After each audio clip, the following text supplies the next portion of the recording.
The influence of money on people's lives is profound. For some, it brings wealth and comfort, while others face the harsh reality of losing everything and struggling to make ends meet. Today, let's delve into the story of someone whose life was tossed around by money they didn't deserve. Hello, my name is Bella. At 35 years old, I lead the life of a typical working wife, laboring through an 11-to-7 job and making regular visits to the hospital to see my terminally ill father, Ethan. He has been battling cancer for the past 6 months, and his time is running out. As I noticed the change in my father's health, it became clear that we were already too late. Despite his condition, he insisted on spending his last days in the hospital without troubling me. Respecting his wishes, I left him in the care of the hospital staff. After work, I visited him almost every day. My dad, aware of his limited time, has good and bad days. On the better days, we cherish the rare moments we can talk. Balancing work and hospital visits, I strive to spend as much time with him as possible. During one of my visits, my dad inquired about my younger sister, Sandra. Despite living nearby, she rarely visits since his hospitalization. This absence troubles me, and I question her intentions regarding our father. In an unexpected turn, my dad asked me a favor. He handed me a business card belonging to a lawyer, revealing that he had drafted a will and stored it with the legal professional. Overwhelmed with emotion, I hesitated, but my dad insisted that I visit the lawyer after his passing. A week later, my father peacefully passed away, leaving me devastated. The grief continued before and after the funeral, a heart-wrenching experience that no number of tears could alleviate. Despite my emotional turmoil, Sandra encouraged me to stay strong, surprising me with her sudden cheerfulness. She proposed discussing matters after the funeral, wearing a devilish grin that hinted at unresolved issues surrounding our parents' deaths. I caught on to her intentions. "You're not bringing up the inheritance again, are you?" "Of course I am, Bella. There's a will, right?" Ever since our father's passing, Sandra seemed fixated on the inheritance. It was disheartening that despite our dad's recent death, she was already discussing money. Even though she is my sister, our mom passed away when we were in elementary school, and our dad raised us alone. He was a kind and dependable man. Now, in the aftermath of his passing, before the grief had settled, Sandra was only concerned about money. Sandra and our dad never had a good relationship. She was rebellious, and their conversations were rarely peaceful. She hardly visited him in the hospital, yet now she was all about the inheritance. I couldn't fathom how she turned out this way. Dad was only 66, and he should have had many good years ahead. It was hard to believe he left us for my mother so soon. This was not the time for discussions about money. Wiping away my tears, I returned to greet the mourners after the funeral. Sandra rushed over to me, eager to discuss the will. "So, let's open it." "Hold on, we need a lawyer present to open the will." "What a hassle, can't we open it now?" "That's not how it works. By law, the will must be opened in the presence of a lawyer and family members, following proper procedures. Dad entrusted the will to a lawyer, and all I have is the lawyer's business card." The following week, we gathered with our cousin Ethan and a few other relatives for the official opening of the will. After deducting funeral expenses and other costs, Sandra would inherit $110,000 and I would inherit our family home. $110,000! Sandra was ecstatic. "Dad's the best. What should I buy?" Despite the solemn atmosphere, Sandra didn't seem to care. "You're taking the old house, that dump." She looked at me with a mocking half-smile. It was true that the house, originally owned by my grandparents, was over 105 years old. Though old, it was no reason to belittle it. I was a bit offended. "Poor you, inheriting such a burden," Sandra kept repeating. "Compared to that, I get $110,000. Maybe Dad loves me more." Her shrill laughter made me want to cover my ears. "That's not true. Dad loves both of us." "It's unfair. Would a loving father leave a rundown house to his favorite daughter?" I was on the verge of slapping Sandra. Ethan, standing beside me, tapped my shoulder to calm me down. "Don't be too jealous," he advised.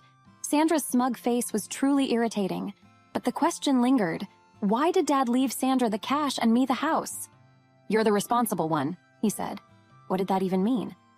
As per the will, Sandra and I divided the inheritance. Now faced with $110,000, I felt compelled to offer some sisterly advice.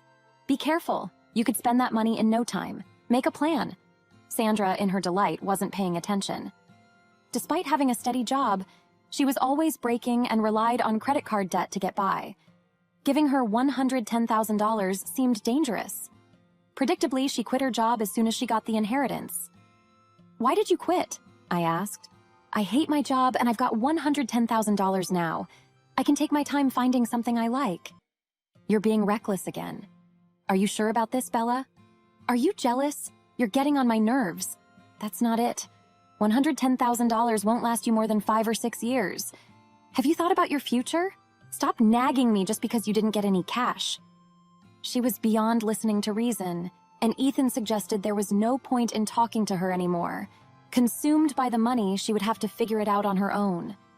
I decided to distance myself from her. As for the family home I inherited, it presented a dilemma. While it's a spacious place within walking distance of downtown and even has a parking lot, it's an old house. I considered renting it out, but the interior is outdated and renovations would be costly. Maybe it's just too old. I pondered over my situation, and Ethan chimed in with a suggestion.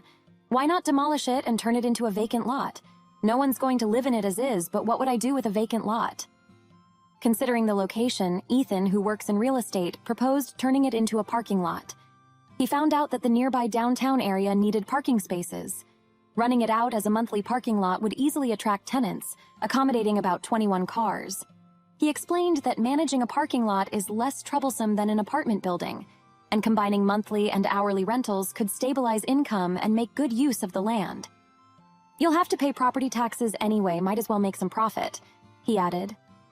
Taking Ethan's advice, I started converting the property into a parking lot.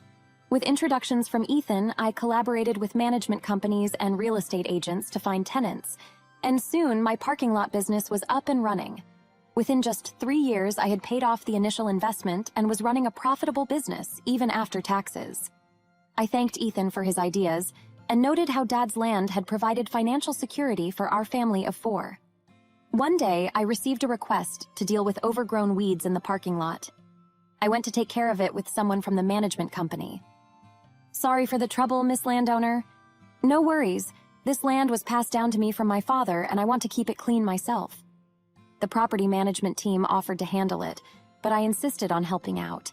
This land had provided stability for my family, and I wanted to show my gratitude. While busy working, I heard someone calling my name from a distance. Looking in the direction of the voice, I saw a frail woman standing at the entrance of the parking lot. "Is that you, Sandra?" I was at a loss for words, seeing how unhealthy she looked. "What happened to Sandra, who used to be plump and healthy?" "Bella, what happened to your house? We cleared the family home a long time ago, so you own this parking lot, Bella." "Yes," I replied, and we fell silent for a moment. It had been about 7 years since we last met. Sandra started to cry loudly, shaking her bag-holding hand.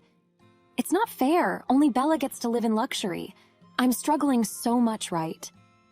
The narrative unfolds as the property management team, confronted with a bewildering scene, takes a step back. In response, I direct them to leave, assuming the role of a confidant for Sandra, who is visibly distressed. Our destination is a nearby cafe where, amid tears, she begins to unravel the intricacies of her predicament.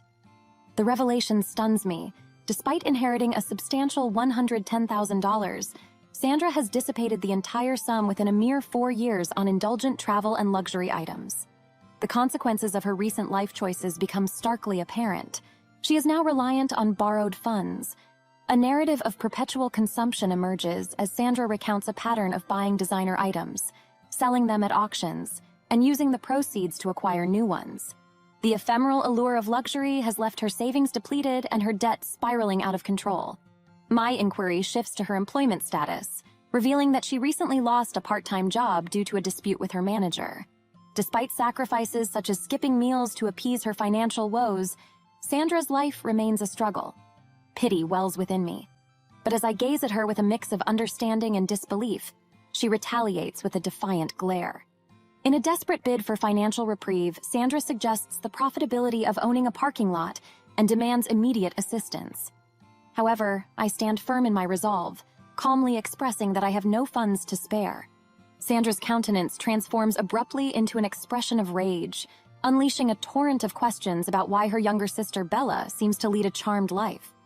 Recognizing the potential for perpetual dependence, I remain resolute in my decision to withhold financial support. Sandra's insistence persists, marked by a fervent desire for immediate help. In response, I caution her that any assistance provided now might only perpetuate a cycle of repeated mistakes. Her furious outburst betrays a lack of foresight and planning, exposing a life driven solely by the pursuit of immediate gratification.